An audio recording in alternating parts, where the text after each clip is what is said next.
I'm Matt Warta, the co-founder and CEO of Gutcheck, and we're going to talk about real-time research today. But before I talk about that, I think real-time has been thrown out a lot by a lot of different people, and sometimes it's good to get a definition of what that means to people. So I'd like to start with a question, and that question is, what does real-time research mean to you? Mark, I can see you've got an answer for me.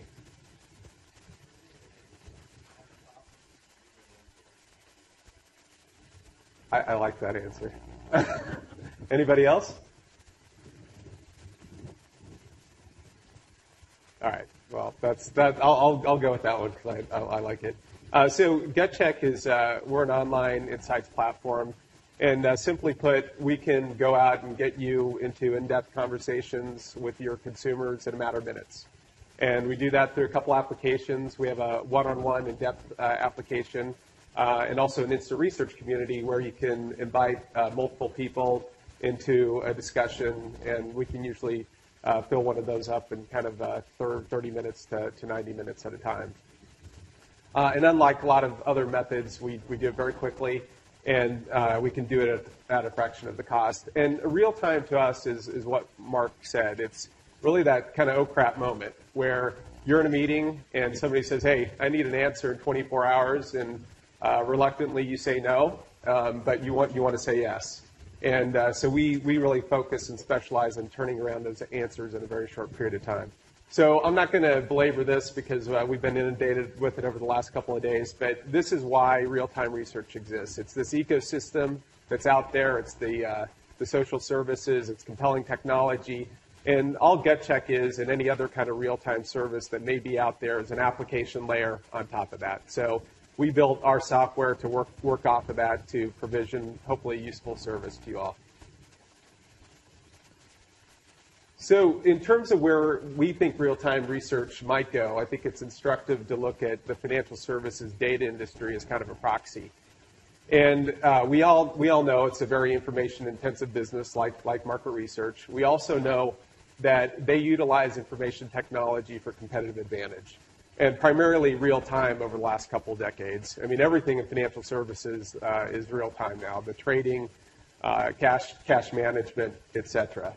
But it wasn't always that way. Before Michael Bloomberg, there was a lot of paper, a lot of phone calls, and a lot of manual processes. And what Michael figured out is that by automating that, he could create a lot of value. And in fact, he did. That industry grew by 20% over a 10-year period of time. So that's 6 times. So what that tells me is that it didn't necessarily cannibalize an existing industry, but when you create tools that are more productive and they cost less, you're able to do a lot more. So there's many, many more applications. And I think the same thing is true with market research. You know, we're not out to kill the focus group. The focus group is going to continue to exist for quite some time. What we're about is creating a lot of efficiency in the process, creating more productivity at a lower cost, so you can do more with a lot less.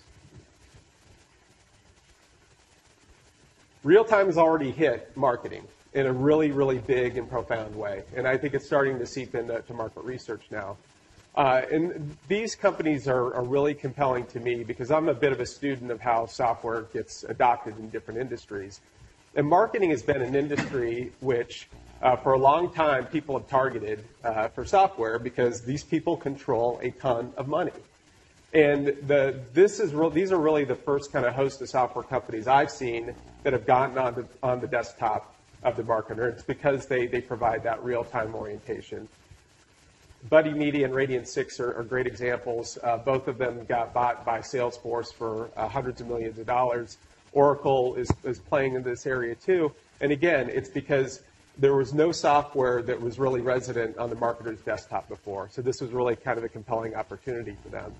I think the opportunity from a market research perspective is these tools beget more questions than they have answers.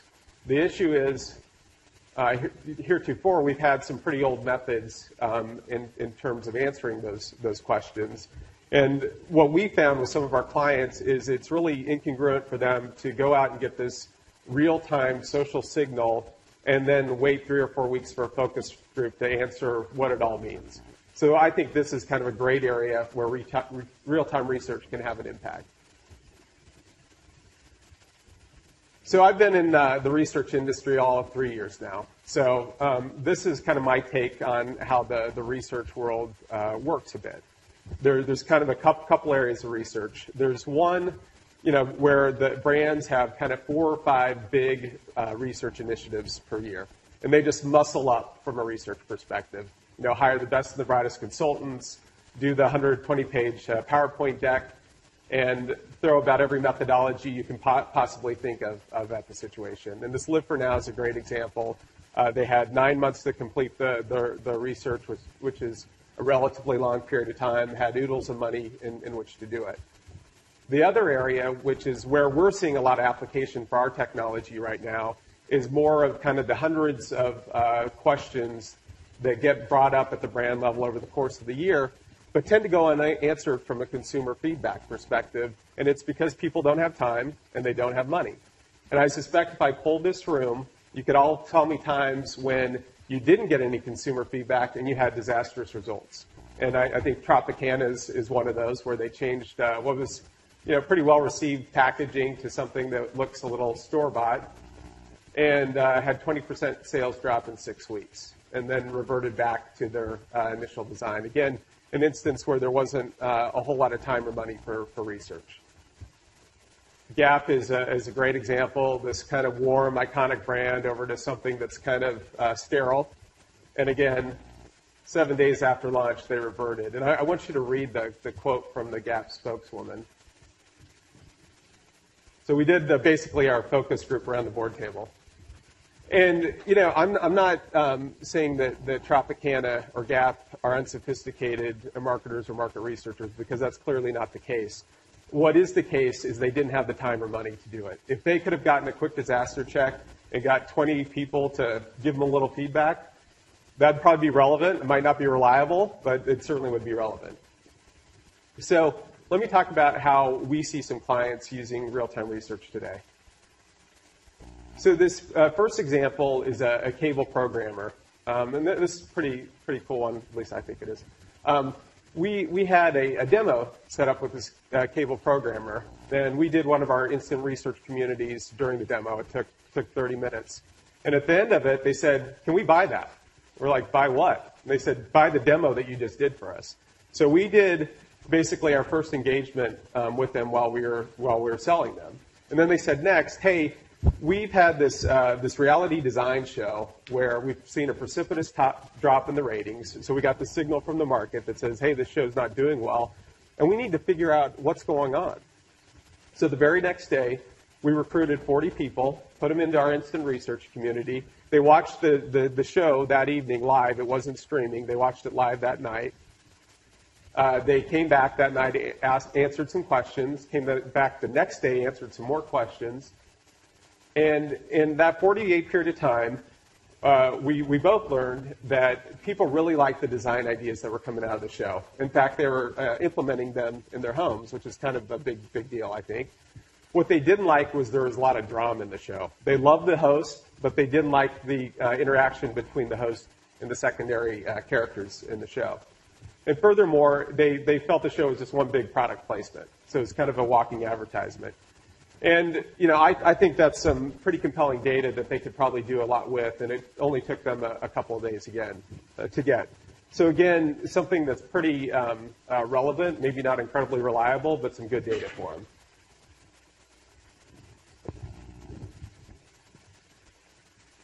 So this next one is something I think we've all been talking about, and I think a lot of people are struggling with, is what do I do with social media?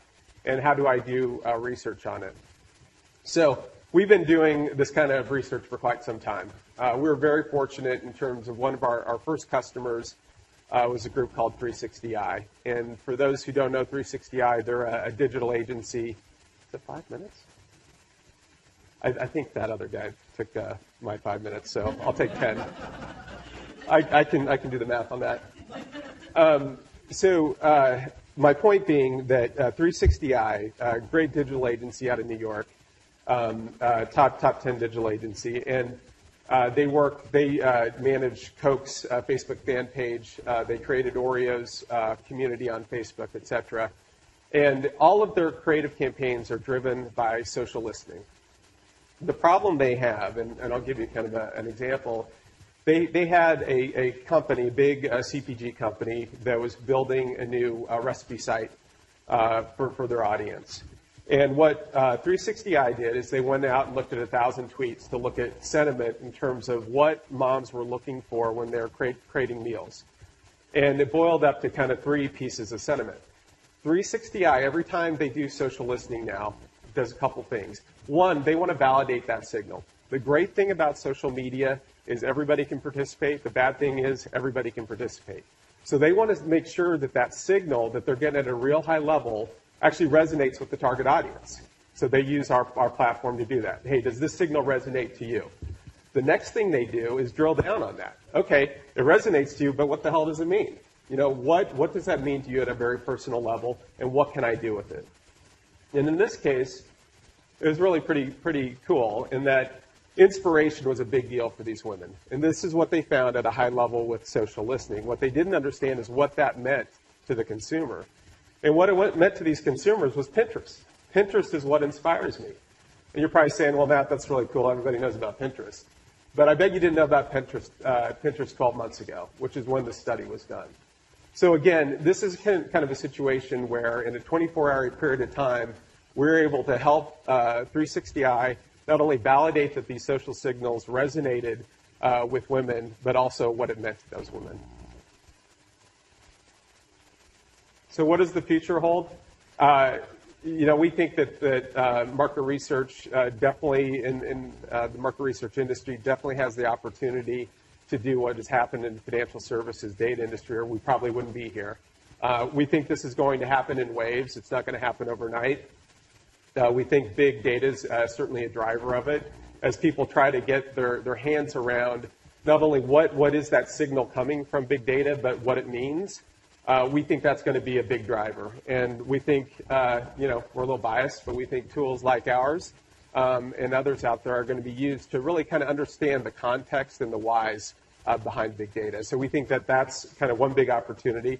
We think the other big opportunity is answering all those unanswered questions that are typically out there. So that's kind of where we see this all going. And I think by, you know, this is about experimentation. This is going to happen, and I think we've got a pretty progressive group at this conference, and I expect, you know, all of you are kind of going to experiment with it. But I think their experimentation and usage, you're going to find a lot of use cases for this, which, you know, candidly, we haven't really envisioned either. So I'm going to have my own little activation period at the end of this, and it's kind of an offer. It's an offer to the audience that the next time you go into your social media listening group, whether it's a digital strategist or whatnot, ask them what questions they have. And then tell them you're going to get them an answer in 24 hours. And then give me a call, and we'll get that answer for you. And likewise, if you've got, you know, one of those meetings where it's the oh crap moment and somebody's asking you for data in 24 hours, give me a call, and we'll get the data for you. So that's all I need. Thank you. Any?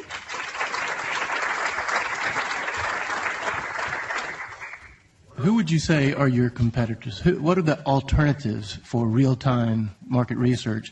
The people that maybe are doing it in a slightly different way, but that also provide that kind of immediate turnaround?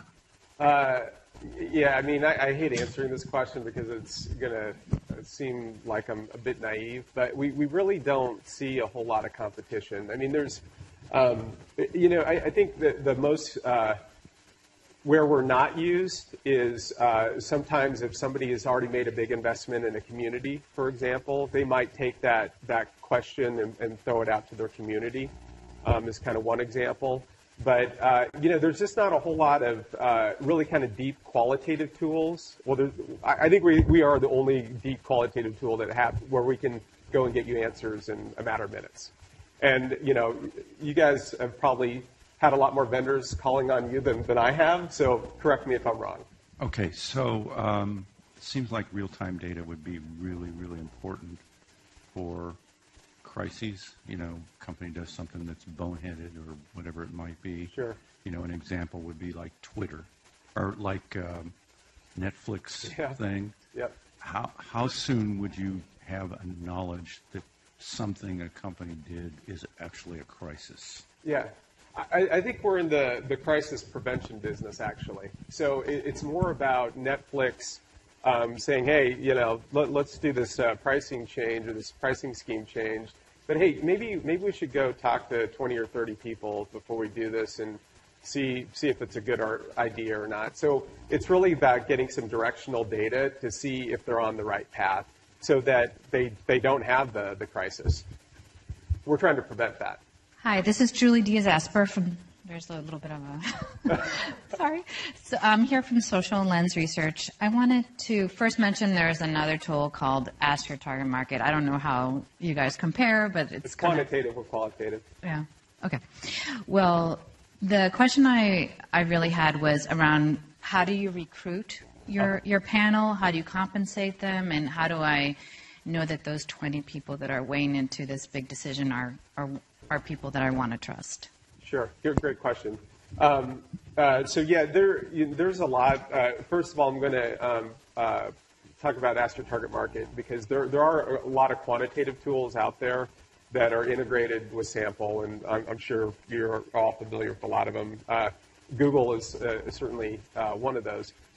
In terms of how we do it, we didn't recreate the wheel here. We work with panel companies that are already out there. If you've ever commissioned a quantitative study that had online sample as part of it, you've used the sample that we've used. So we figured out how to partner with them and recruit in a very automated, real-time way. That's kind of the secret sauce behind what we do. So the panel, they certainly do their part in terms of making sure that the people that are in the panel and the data that's appended to that, respondent ID is correct. But when we bring people into our studies, we target them based on the panel data that exists there. We don't target them unless they fit the study criteria. But even then, when we bring them in, we revalidate them. So we take them through another screener that basically validates that all those data elements that we think are true are in fact true for that person. Does that make sense?